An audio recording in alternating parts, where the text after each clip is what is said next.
नमस्कार, मैं रीमा प्रसाद। ईरान को लेकर एक सवाल सबके जहन में मौजूदा वक्त में कौंध रहा है कि क्या इस्लामिक देश ईरान को लेकर एक राय रखते हैं या अमेरिका की दखल की वजह से बटे हुए हैं।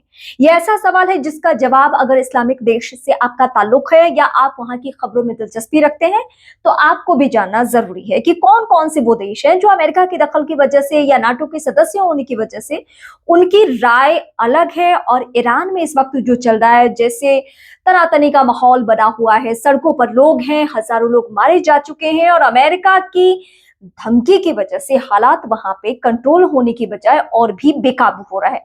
तो अलग अलग देशों की राय, लेकिन इससे पहले क्या स्टेटमेंट इस्लामिक देशों को लेकर दिया गया था वो जरा मैं आपको बताती हूँ।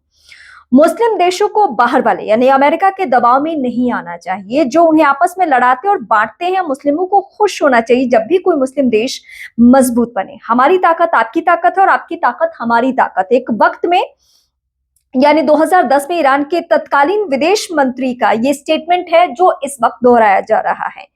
अब हम एक एक करके बताते हैं कि कब कब किस इस्लामिक देश की क्या राय रही है। 1979 की क्रांति के बाद से इलाके में ईरान एकमात्र ऐसा देश है जो अमेरिकी दबदबे वाली व्यवस्था को चुनौती देता है। मतलब ईरान ही अमेरिका की आंखों में आंखें डालकर बात करता है। और इसके पीछे एक और पहलू है कि उसका दो ऐसे देशों से ताल्लुक है जो अमेरिका के दुश्मन है। रूस और चीन से इसका झुकाव बहुत ज्यादा है और इस वक्त तल्खियों के बीच में भी हमने यही देखा। अब तुर्की की बात करते हैं। तुर्की भले ईरान को खुलकर समर्थन करता दिख रहा हो, लेकिन वो नाटो का सदस्य है। यहां पे पेच फंस रहा है। अब बिना तुर्की की मदद के सीरिया में ईरान परस्त बशर अल असद की सरकार नहीं जाती। इन सबके बावजूद गाहे बगाहे इस्लामी पहचान के आधार पर लामबंदी की बात उठती रही है कि लामबंद हो ये सभी देश, लेकिन ये लामबंद नहीं हो पाते हैं। ईरान के मौजूदा संकट को इस पहचान के आईने में कुछ लोग देख भी रहे हैं, लेकिन वो क्या कहते हैं और दुनिया भर की रिपोर्ट्स का क्या दावा है वो भी जरा मैं बताती हूँ। इस्लामी दुनिया पहले से कहीं ज्यादा बटी हुई है। ना कोई साझा विचार है, ना कोई साझी स्ट्रैटेजी है, ना ही फैसले लेने का कोई साझी व्यवस्था। ये अभिजात वर्ग की गद्दारी को दर्शाता है। ईरान के एक बड़े अधिकारी ने यह भी कहा कि ईरान ने इलाके में अमेरिका के सहयोगी देशों से कहा है कि वॉशिंगटन को ईरान पर हमला करने से रोकें। मध्य पूर्व में अमेरिका के कई देशों में सैन्य ठिकाने, ऐसे में ये उम्मीद बेमानी लगती है कि अमेरिका अगर ईरान पर हमला करेगा तो उस इलाके के दूसरे देश धार्मिक पहचान के आधार पर ईरान के साथ हो जाएंगे। इसकी गुंजाइश ना के बराबर है। इस्लामिक देशों का रुख क्या है वो भी बताती हूँ। अमेरिका ने पिछले साल ईरान के जब परमाणु ठिकानों पर हमले किए थे और तब 21 मुस्लिम देशों ने एक बयान जारी किया था और बयान के जरिए निंदा की थी। अब इसमें कौन कौन से देश थे वो भी बताती हूँ। Saudi Arab, Turkey, Pakistan, UAE, Oman, मिस्र, Qatar, Sudan, Somalia, Brunei, Chad, Bahrain, Kuwait, Libya, Algeria, Djibouti जैसे ये देश शामिल हैं जिन्होंने एक सुर में निंदा की थी जब परमाणु ठिकानों पर हमला किया गया था। मध्य पूर्व मामलों के जानकार और कुछ एक्सपर्ट्स क्या कहते हैं वो भी जरा मैं आपको बताती हूँ। जिन मुस्लिम देशों ने हमले की निंदा की वे सिर्फ ये दिखाना चाहते थे उस वक्त में कि दुनिया में उनकी भी मौजूदगी है। वे चेहरा बचा रहे थे, फेस सेविंग कर रहे थे। मुस्लिम देश अपनी छवि बचाने के लिए सार्वजनिक बयान जारी करते हैं। एक और रिपोर्ट में यह दावा किया गया है कि मुस्लिम देशों का ईरान के साथ खड़ा होना या मुस्लिम एकता को दिखाना सिर्फ और सिर्फ दिखावा था, कोई एकजुटता नहीं थी। अगर एकजुटता होती तो शायद इस वक्त जब ईरान पे खतरा है कि अमेरिका फिर वहां पे या तो हमला कर सकता है या खुद कंट्रोल कर सकता है उस पूरे देश को, ईरान को, तो अब मुस्लिम देशों की कोई एकजुटता नहीं देखने को मिल रही है। कोई स्टेटमेंट अभी तक सामने नहीं आया है। ये तब की मैं बात बता रही हूँ जब अमेरिका ने ईरान के परमाणु ठिकानों पर हमला बोला था और तब एक साथ 12 देश सामने आ गए थे और उन्होंने सिर्फ कड़ी निंदा की थी, स्टेटमेंट जाहिर किया था। और इसके पीछे भी दुनिया के एक्सपर्ट्स ये मानते हैं कि सिर्फ और सिर्फ ये मकसद है कि कुछ लोगों का दावा है कि ये सिर्फ ये दिखाना चाह रहे थे ये मुस्लिम देश कि हमारा भी अस्तित्व है, हमारा भी वजूद है और इसीलिए हम बोल रहे हैं। ईरान की छवि कैसी है ये भी जानिए। ईरान शिया बहुल देश है। शिया और सुन्नियों के बीच आपसी रंजिश कोई नई बात नहीं है। वो हिंदुस्तान में भी ये चलते रहता है और दूर देश में भी। 1979 की ईरानी क्रांति के बाद से सुन्नी देशों का ईरान को लेकर भरोसा डगमगाने लगा था। खाड़ी के देशों में राजशाही व्यवस्था है और ईरान में ऐसे आंदोलनों की आग अपने आप पहुंचने को लेकर यह देश अलर्ट रहता है। ईरान पर यह आरोप लगते रहा है कि वो बहरीन जैसे देशों में सुन्नी शासकों के खिलाफ शिया विद्रोह करवाता है। इराक और यमन में ये सुन्नी शासकों को अस्थिर करने के आरोप भी ईरान पर लगते रहे हैं। मतलब ये जितने मुस्लिम देश हैं उसमें शिया सुन्नी को लेकर जो लड़ाई है, वो लड़ाई कितनी बड़ी है, उसका एंगल मैं इस वक्त आपको बता रही हूँ। ईरान परमाणु हथियार हासिल करने की कोशिश कर रहा है। ऐसे में जब इसराइल और अमेरिका ने ईरान के परमाणु ठिकानों पर हमला किया तो कहा गया कि मध्य पूर्व के ज्यादातर इस्लामिक देश इससे परेशान हुए ही नहीं। मतलब कोई एकजुटता नहीं है।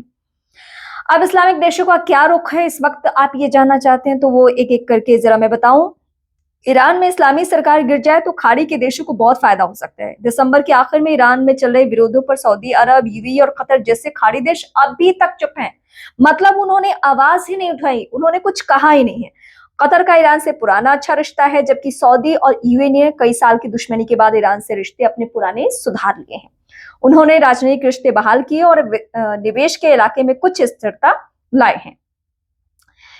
अब ओमान को लेकर क्या स्टैंड है? ओमान अक्सर अमेरिका और ईरान के बीच बातचीत का सेतु बनता रहा है, वो पुल का काम करते रहा है।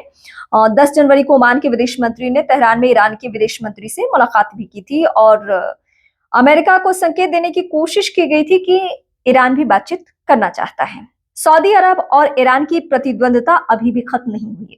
ये दोनों कहने को मुस्लिम देश हो, लेकिन इनमें आपसी प्रतिद्वंद्विता चलते रहती है।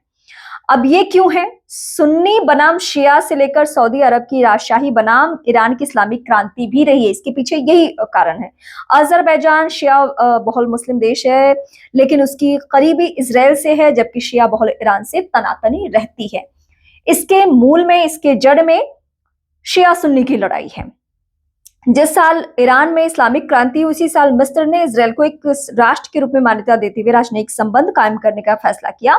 जॉर्डन ने भी 1994 में इजराइल को मान्यता दे दी थी। 2020 में तो यूएई, बहरीन, मोरक्को और सूडान ने भी इजराइल से राजनयिक संबंध कायम कर लिए थे।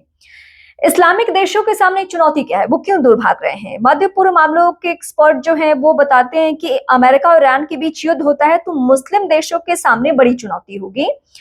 ये देश अमेरिका से भी अपने संबंध अच्छे रखना चाहते हैं और दुनिया की मुस्लिम आबादी में भी अपनी साख नहीं बिगड़ने देना चाहते हैं। विशेषकर अरब देशों में अमेरिका के साथ संबंध सामान्य है। वे किसी भी सूरत में नहीं चाहते कि रिश्ता खराब हो और इसीलिए वो ईरान के सपोर्ट में खुलकर नहीं आ रहे हैं। इसके अलावा सैन्य कार्रवाई की आशंका है।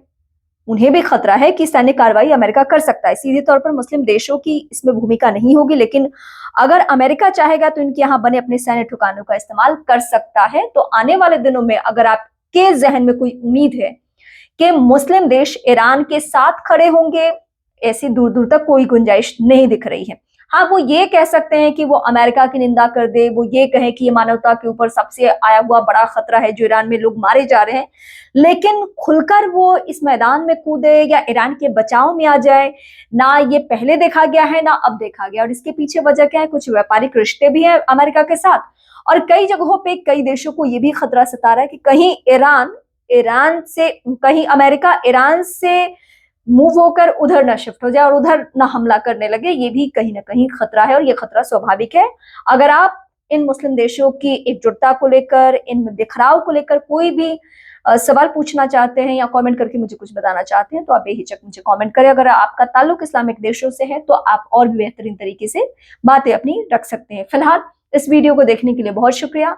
आगे भी हम मुस्लिम देशों में शिया सुन्नी की जो लड़ाई है उस पर बात करेंगे।